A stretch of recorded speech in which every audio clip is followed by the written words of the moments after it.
Om Ajnanatirandasya Jnananjanam Shalakaya Chakshurunmilitam Yena Tasmai Sri Gurave Namaha.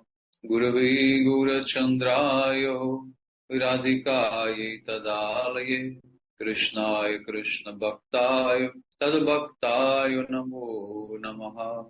Narayanam Gurum Vande Sharanyam Bhakta Bandhavam Gauramanu Vishtam Purnam Radhadasyam Pradayakam Rupadugacharyavaryam Gurupamanjari Prishtakam Patita Pavana Karuniyam Yugacharya Narayanam Vanchakalpatarubhyascha Kripa Sindhu Vyaivacha Patitanam Pavanebhyo Vaishnavebhyo Namo Namaha. Namo Mahavadanyaya Krishna Prema Pradayate Krishnaya Krishna Chaitanya Namne Gaura Tvise Namaha. Sham Sundara Shikanda Shikara Ismira Hasar Murali Manohara Radhikara Sikamam Kripanide Swapriya Charana Kinkarim Kuru Tapta Kanchana Gaurangi Radhi Vrindavaneshwari Vrishabhanusute Devi Pranamami Hari Priya Vrindayi Tulasi Devyai Priyayi Keshavascha Krishna Bhakti Prade Devi Sattvatyai Namo Namaha. Shri Krishna Chaitanya Prabhu Nityananda Shri Advaita Gadadhar Shri Vasavi Gaura Bhakta Vrinda. Hare Krishna Krishna Krishna Hare Hare Hare Ramo Ramo Ramo Hare Hare. So first of all I begin offering my most humble obeisances to the dust of the lotus feet of Paramaradatam Shri Guru Pada Padma Nitya Lila Pravishta Om Vishnu Pada Shtotra Satas Srimad Srila Bhakti Vedanta Narayana Goswami Maharaj Srila Gurudev, and to my worshipable Shiksha and Sannyasa Guru, Nitya Lila Pravishta Om Vishnu Pada Shtotra Satas Srimad Srila Bhakti Vigyana Bharati Goswami Maharaj, and to all Shri Rupanu Gauriya Guru Varga, to all Tridandi Sannyasis, Brahmacharis, Vaishnavas, Vaishnavis, and to all the assembled devotees here today, most respectable businesses. So by the causeless mercy of Srila Gurudeva and all Mahabhagavatas Acharyas, we are able to assemble here on time. So today we are going to start the chapter 2. It means the chapter 2 of the Rasa Pancadhyayi, but the chapter 30th of the 10th canto of Srimad Bhagavatam. So we have ended the chapter 19th by describing how Krishna disappeared from the Rasa Lila. And Srila Vishwanath Chakravarti Thakur, he has given 2 reasons why Krishna left. First reason was to break the pride of the Brajagopis. And the second was to please Srimati Radhika by taking her away alone, separated from all the gopis. So this second chapter is the condition of the gopis in separation from Krishna. Verse 1, Shri Shuka Vacha Antarhite Bhagavati Sahasaiva Vrajangana Atapyam Stam Achakshana Karinya Iva Yutapam. Shri Shukadeva Goswami said, O Parikshit, Bhagavan Shri Krishna suddenly disappeared. When the Braja Sundaris did not see him, they became like a herd of female elephants who have lost their mate. In the gopis' hearts, the fire of separation burst into flames.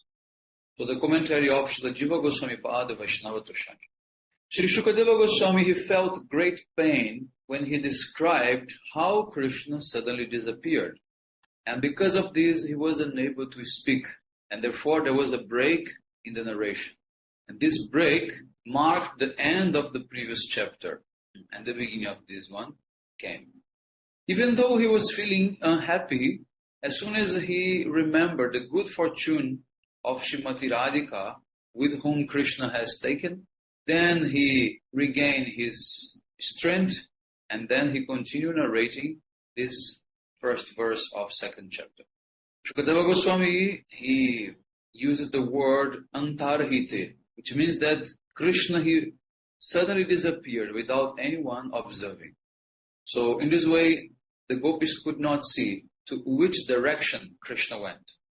And that made the gopis extremely anxious. Also, he used the word Vrajangana, which means the Brajagopis. It means that Krishna was the only lover of the Brajagopis, and therefore their pain was very strong. So here, the separation of the gopis were compared to the separation of the female elephants. So this example was given because the she-elephants, they take exclusive shelter in their male elephant's partner. In the same way, the Brajagopis, they also take only shelter of Krishna. So in this way, they felt so much agony when they saw that Krishna abandoned them. Now the commentary of Srila Vishwanath Chakravarti Thakur, Sarartha Darshini. This 30th chapter describes how the Brajagopis, they became completely mad in separation from Krishna. And they began to search for him, even asking to all the trees, where is he? So in the meantime, they begin to enact the different pastimes of Krishna. And then also, this chapter will describe that Krishna also took one gopi with him, but afterwards he also left her. Verse number 2. Gatyanuragasmita vibramekshitair mano ramalapa vihara vibramahi akshpita chitta pramada rama pates tasta vichesta jagrihustad atmikaha. Those gopis' hearts had already been completely attracted by Ramapati Krishna, by his way of walking like an intoxicated elephant, by his very sweet smiles radiating prema, by his playful glances, by his charming love chatter, and by his many other inviting gestures and stratagems. Those Brajadevis, overwhelmed in prema, became completely one with Krishna, the husband of the goddess of fortune, and they began acting like him. Now the commentary of Srila Jiva Goswami Pada Vaishnava Toshani. Starting from this current verse, and all the way up to the first verse of chapter 32, the narration recounts the gopis' anguish in separation. So in this verse, Shukadeva Goswami, he uses the word gati, which means Krishna's usual way of walking. Also, anuraga means his special moods as a lover. Smita means his soft smile. Vibrama means his moving eyebrows and other inviting gestures. So all these expressions are from his heartfelt desires for amorous pastimes. Bihar means erotic diversions. The second word Vibrama indicates a special romantic sentiment. Also, Rasa Shastra give another meaning for Vibrama, that is the restlessness of the heart due to amorous desire. Anuraga, arising from the heart, refers to activities on the mental plane, like Krishna's walking, smile, glances. These are all bodily activities. And his talks are verbal activities. The soft smile and his suggestive glances are the first stage of Anuraga. Also, Alap, the sweet talk, and Vihar, the erotic pastimes, they come together with Vibrama, and therefore they are coming together in the same line of the verse. So the gopis, they became completely intoxicated by the way Krishna related to them. And therefore now they began to imitate Krishna, remembering his behavior with them, how he caressed them, embraced them, and joked with them on the bank of Yamuna. The word pramada means that the ladies whose hearts have been captivated and instilled with a special madness. So by this word pramada, we can understand the nature of the gopis. It means they are completely intoxicated and mad. So they are so absorbed in Krishna's loving exchanges that they begin to imitate Krishna in dealings with them. Then the word Ramapate is being used. Rama refers to Lakshmi Devi. Lakshmi is the source of beauty, sweetness, majesty, and wealth. So the master of Lakshmi, Ramapate, it means that he is also the master of all these opulences. But according to Shastra, Rama also means Sri Radha. Means Ramapati means the master of Sri Radha.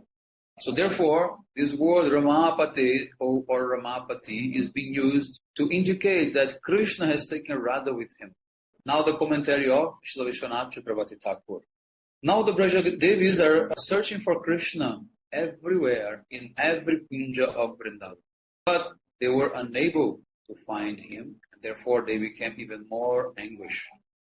Due to this anguish, the Sanchari Bhava called Unmada, means divine madness, arose in their hearts. Therefore, Srila Shukadeva Goswami, he speaks this verse to show how this Sanchari Bhava manifested.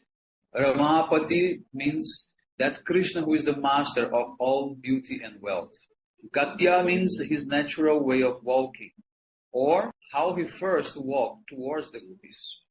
Then comes Anurag, manifested by his soft smile. And then Vibhrama, by his restless dancing eyes. And then Manorama Alapa, his charming, loving conversations or talks. So, one time Krishna told the gopis, "Oh, lovely lotus ladies like lotus, won't you give a drink of your nectar to the thirsty bumblebee?" Then the gopis answered to Krishna, "Oh, bumblebee, the husband of the lotuses is the sun, not the bee. Therefore, why should we give you our honey to drink?" Then Krishna says, "Oh, beautiful lotus ladies, it is the nature of the lotus that they won't give their honey to their husband, the sun. Rather, they like the paramour, means the bee, to drink their honey." So when we say that Vrindavan is the land of Parakya, you can understand by this example. This example is very, very beautiful and very simple at the same time. So gopis represent lotus and Krishna represents bumblebee. Krishna wants to drink the nectar of the gopis, means the bumblebee, he wants to drink the nectar of the lotus. But then the gopis will say, the husband of lotus is the sun, not the bumblebee. And then Krishna says, yes, but the lotus like the bumblebee to drink their nectar, not their husband. It means the lotus like Parakya. So Krishna is justifying the Parakya Rasa by using this very simple and beautiful example. So this is called Manoram Alapa, very clever verbal exchange. So and by that the gopis, they became completely defeated. How they could argue against this Krishna's words? So as the gopis, they were smiling, Krishna drank the nectar of their lips and began his amorous pastimes.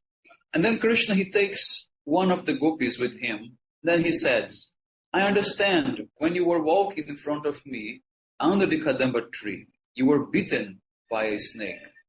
And I see that the poison has already gone up to your breasts. But because you are from a very respected family, you are very embarrassed to tell me about the snake bite. But I can remove the poison, and that is why I have come to help you. So if I will recite some mantra, I can also massage you, and then the poison will be removed." But then that gopi will reply, "Oh, snake charmer, no snake has bitten me. You should go to that person who was actually bitten by the snake and massage her body." But then Krishna says, "Oh, I see that you have become restless due to the effect of the poison. And knowing this, if I don't do anything to help you, I may be guilty of killing a woman. So therefore, I must remove this poison from you." So by saying this, Krishna, he approached that Braja Devi and then he scratched her breasts. After that, they began their amorous pastimes, completely maddened by erotic desires. So the Rasa Shastras explain the meaning of the word Vibhrama. When one's heart is filled with conjugal desires, one becomes completely restless. So when they were meeting with Krishna, the Braja Gopis, they manifested this type of condition, means very thirsty for romance. So now in separation, they begin to remember their behavior before, their previous behavior with Krishna, and they begin to imitate that. Their hearts were completely attracted to Krishna. And they said to their hearts, "Oh heart, what are you doing here? Go out and look for the love of your life." So from this speech, we can understand that we're about to die. So their pramada has become unmada, means very intense level of madness. And by that unmada, they became tadatmika with Krishna. They became one with Krishna. So they begin to recognize themselves as Krishna. And therefore, they begin to imitate his different pastimes. So this is the end of the verse number 2.